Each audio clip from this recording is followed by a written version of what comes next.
Have you ever wondered why investors never call you back for a second meeting, even when you felt that your pitch was actually solid and you felt like it was going well? You're not alone, because most founders keep hearing no after that first call and they never figure out why. So in this video, I'm going to show you the real reasons investors walk away from your investor calls and exactly what you can do to finally get past that first meeting, that second meeting, that third meeting, and in the end, actually fundraise for your startup properly. But before we go into those 6 parts that actually make up a successful investor meeting and how to master them, I just want to quickly go through why prepping your investor calls matters so much, so that you don't waste months burning bridges with investors who could potentially invest into you, because that's the biggest problem with investor calls. You've only got one chance. And a great example of this was Daniel, who I worked with. He failed 2 fundraisers before he came and joined me. He didn't understand what he was doing wrong. And before we worked on how he was mastering investor calls, he kept burning the same bridges and doing the same mistakes over and over again. And only after implementing these 6 things was he able to raise a €4.5 million round, all because he realized the 6 major areas that he was going wrong, he fixed them, and he got a much higher percentage of investors who loved him, who went to second, who went to third, who went to fourth meetings. And because of that, ultimately fundraised for his startup. And once you start to focus on these, you're going to have much nicer meetings, you're going to be in much more control with a lot more structure that's going to make investors get conviction on you fast. And in the end, from that, by increasing the amount of conversion rate, by increasing the amount of conviction, you have a much, much higher chance of fundraising, just like Daniel. And number 1 of that is so important because it really sets the scene for all your meetings. And without it, you're always really trying to play catch up, if I'm being honest. So number 1, and I think the best way to use an example here is someone like Nusrat, who I was working with. And when she joined me, she was a scientist. She'd never really done investor meetings before, and she was failing to really understand what to do when they're setting up the meeting. So what she did is she jumped into these investor calls and she kind of just let the investor take over. And the problem was that once that happened, the meetings kind of unraveled. She never had enough time to focus on what she wanted to focus on. She never really had the control to be able to set the scene and create the nuance and conversations that she wanted to. And thirdly, she was just wasting so much time because investors were talking about themselves and pushing their own agendas. And because of that, she just kept burning the same bridges and kept feeling out of control and not really comfortable when she was in the meetings. And that's really what number 1 is. You have to first control the meeting. You are fundamentally the prize. You're never not going to be. Investors are investing into you and in your unique insights and knowledge. But then how do you do this? It's very easy for me to say control the meeting, but what does that actually mean?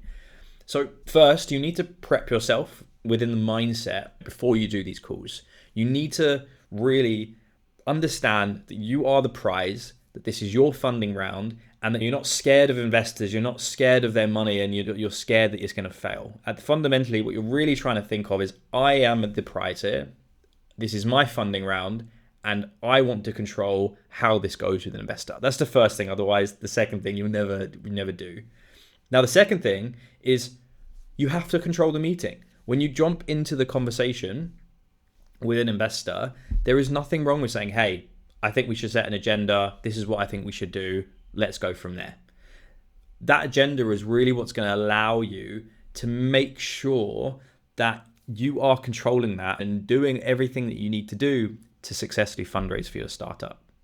Now, the second one is something that we'll do just before controlling the meeting, but it's so important because without it, you're not really going to be able to build the connection that you want to, and it will fundamentally change the kind of conversations that you have with investors as well. So I want you to imagine yourself at a party where you don't know anyone. So you're walking up to a group of strangers. It's awkward. They're potentially sizing you up, deciding if you're a risk or a welcome guest, and they don't really understand if they want to connect with you. That's a very common thing. And it's the exact same with investor calls. When you're jumping in with these people, you don't necessarily know them, right? And they don't know you. And this is why warm introductions, for example, are so important. And when you're introduced in that way, or you build a connection with them instantly, whether it's from a common connection, well, then people will start to listen. They'll start to laugh. They'll start to give you the benefit of the doubt as you're not a stranger. And investor meetings work the same way. If you're a cold stranger, investors' threat radars are up. But if we build rapport, if we actually build a genuine connection before we start to get into the business, you're no longer an outsider. You're someone that they are connected to and they want to have a conversation with. And that really decides the types of conversations that you can do. And here's what rapport building really does for you in those meetings. The first thing is it lowers the threat response. Investors are making a risk call, and rapport quiets this feels unsafe alarm, so they can actually hear your pitch and actually build a connection from you. It also buys you patience, because when investors like you, they're going to give you more leeway. You'll get more time to explain. They'll give you more generous questions. They'll give you a softer landing if you ever stumble on anything. It also changes how objections show up. With rapport, and if you build that connection, it's going to be more around help me understand, without it being like, this isn't going to work, I don't understand it. So it can be the exact same problems or concerns that they have, but different ways in their thoughts, from a negative to more of a positive. And it just creates trust so much more than data can. As much as you can show all of your experiences, that trust is so important to an investor to get from the first to second meeting. And rapport just builds that trust that they want to spend more time with you and they want to move to the next meeting. If they feel like it's awkward and there's no real connection and they don't think that they can spend years with you, they're not going to do it. And that's the last one. It really makes you memorable. Investors meet a ton of founders, and rapport is what makes you stand out as someone as they actually want to work with and they're connected to and is different to everyone else. But how do you do this in meetings? At the start of every meeting, I want you to make sure that you are rapport building. It's very easy where founders just are so scared about their pitch. They're so connected to their pitch. I have to do my pitch. They don't actually do the rapport building. And there's 3 ways you can do it. So I always say, just put a post-it note on your screen, have it there so you know that you remember what to do. And what those 3 are is a connection. So if you had a warm introduction, if someone connected you before, if you know someone else, great. Hey, you know this person. How do you know them? That's the first one. The second one is physical. So within physical, it can be a lot of different things. Whether it's on Zoom, it can be someone's background. Oh, cool, Gian, you've got that really cool plant there. What's the reason for that? Or where are you based? If you go into the offices or you go into a coffee shop, there can be something more physical in that regard. And the last one, which is research, which can be both personal and it can be business. So when we're thinking about researchers, you're researching them. You're finding out something about them, whether or not it's their hobbies. Like, I love Muay Thai. Talk about, oh, Gian, you love Thai boxing. How long have you been doing that for? I like that too. I like martial arts. Great. Or it's more of the business. Oh, I saw you made this really great investment into this company. That's super cool. Or I saw this article that you wrote on our industry. I love that. We think in this way. I'd love to get your insights on it. You can build this rapport, and that's what really connects you to them. Now, once you've done that, that's great. But then how do you make sure you actually connect with investors once you start talking about yourself and the company that you're building? And that brings us on to part 3 of making sure that you're mastering investor calls. So part 3. So have you ever been at a busy event, meeting person after person, and by the end, all the faces and names just blur together? But then someone tells you a wild, unforgettable story about themselves. Maybe they biked across Vietnam, or they launched a business from their garage, or, survived a bizarre adventure. You've all heard probably one of these at one of these events where everything was happening and then suddenly you can't forget them. You can't forget their story. And stories always stick. And storytelling should be a core part of it. But where founders go wrong when they're not mastering investor calls is they're not focusing on the founder origin story. And that's exactly what your founder origin story does in investor meeting. It makes you stand out in a sea of forgettable conversations. Because investors literally meet dozens of founders every week. They'll be on calls with, in your intro call that you're stressing about for that one investor, they're probably going to have 5 to 10 minimum that week alone. And they can only invest into one company every quarter if they're really busy. So they're trying to find the one of one, and they're trying to find the one that's unforgettable. And the one with a compelling, authentic story are always the ones who get remembered. So I don't want you to just share your resume or stats. I don't want you to just go straight into your business. I want you to share why you started, what you overcame, or that one moment that changed everything, and what is the reasons for why you're building your business. And then from that, you can create a story around those that show that you're a greater founder, you have deeper reasons for why you're building your business, and this is the reason why we're starting this company. And that's great and all, but that's theory. How do we make sure that you're actually speaking correctly when it comes to the founder origin story, when it comes to investor Q&As, when it comes to how you're ending calls? And that's really what number 4 is. So point 4. When Derek first came and worked with me, he was failing to get through with investors and he wasn't really sure why.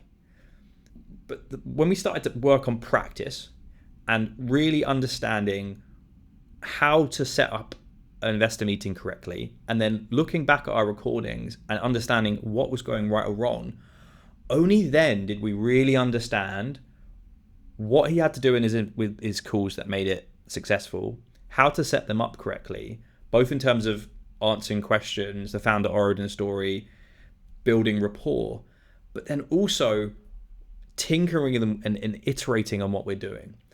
And where I see founders go wrong all the time when it comes to mastering investor calls is you're not practicing enough.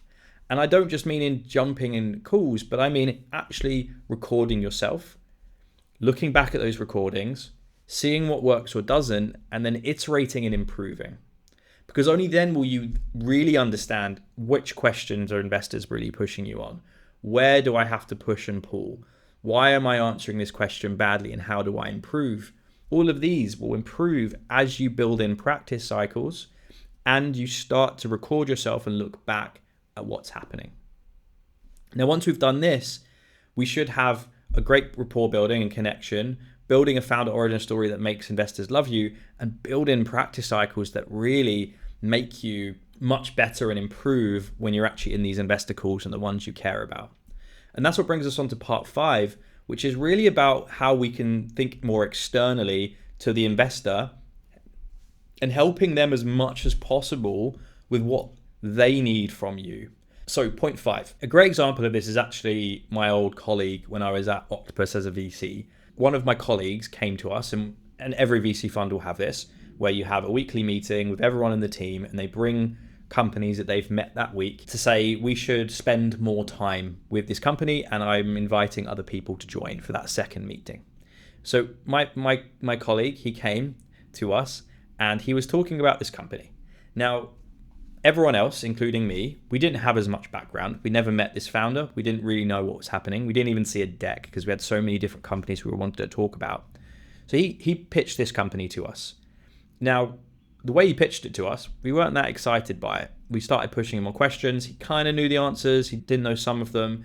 The way he was explaining the company, we were a bit confused by if it was going to be successful or not. He didn't really explain how great the founder was, so we really didn't think much of it. So in the end, we actually said, look, I don't think we want to speak to this company the second time. And you could see in his face, he wasn't particularly happy that we said no, and then he had to go back and reject them. About 6 to 8 months later, obviously as everything has a lag effect, as we see in the news, what we saw was this new company out in the UK had raised this massive $9 million seed round. And in our own Slack channel, in our team, we were saying, oh my God, how have we missed this company? This is a really cool company. And it seems like they've raised a really great round. What happened? Why did we not stay in it? And it was only then where my colleague basically said, hey, look, we did. 6 months ago, I told you about this company. I discussed it. I really liked it. I wanted to bring it in, but you said no. And the problem is that part of it was us asking the right questions, but part of it was he didn't have the information that he needed to convince us. And this is a really big problem. When you don't master investor calls, when it comes to both how you're doing it in the meeting, but then also setting up, and this is specifically for VC, right? Angels won't be like this, but specifically for VC, if you're not setting up that investor to help them to their colleagues, they're either never going to pitch it or they're going to fail to pitch it. And you've got to remember, for these investors, this is a core part of their job. This is exactly what's going to give them promotions. If they're not very good at it, their colleagues are going to be like, oh, I don't know if he's actually that good of an investor. They're going to miss out on potentially great deals from it as well. But from your end, you need to make sure that they have everything as possible and easy to pitch internally. But how do you do this then? Well, you need to give them as much information as possible that they need. You need to ask them, what information extra do you need? Then also you need to make sure that they're actually conducting and talking about your company in the way that you want them to. So ask them, how would you pitch me to the company internally? If they get it wrong, if they have extra questions, if they are confused about some points, or if they have things that they think their colleagues are going to question them on, you need to show them. You need to change their idea on that. You need to change how they pitch and give them as much information, both in terms of documents, but then also their own way of thinking, that's going to make it really easy for them to pitch internally. And that brings us on to the last part, which is probably one of the most important parts of mastering investor calls, where I would reckon 99% of the founders I met when I was a VC never did this. And it can be the biggest value add for you when you're thinking about an investor meeting. Okay, so this is number 6. And what this is actually ending the meeting with a process and then following up fast. So when you think about a construction crew, they never leave the site without knowing tomorrow's plan. And if they did, the whole project would stall. And ending meetings with a process is like giving out the next day's blueprint. Because what happens is everyone's ready to build the next piece without confusion. And it's exactly the same with how you should be thinking about your investor calls. You should be spending at least 5 minutes at the end of every investor call actually setting up a process. Even if you're still talking about your company, you should say, hey, we've got 5 minutes at the end. Can you spend more time with us? If they can, great. If they can't, we've got 5 minutes at the end. I'd love to talk more about process. Because there's a couple of things that it allows you to do. The first thing, it allows you to objection handle, because you can then ask them, what are you confused about? What do you need more information on? Pitch it back to me so we can see, and you can help them and improve what they're doing. The second thing is it allows you to talk about both your process and their process. And the third thing, it allows you to actually set up next steps. When are they going to get back to you? What do you need from them? What is the follow-up look like? And then after that, you need to make sure you're actually following up fast from that. So end the meeting with a process and then make sure you're following up within 12 hours, even less time if possible. Where I saw a lot of founders go wrong is they would reply a week later with the information that I asked for. And all that showed is you're not an executor. So those are the 6 steps to master investor meetings. And if you prepare and set yourself up in the right way with these, you'll have a much better chance of fundraising. But what about if you want to actually answer investor questions better, to get conviction with them and influence them and make them want to invest? Well, then watch my next video where I go through exactly how to do that.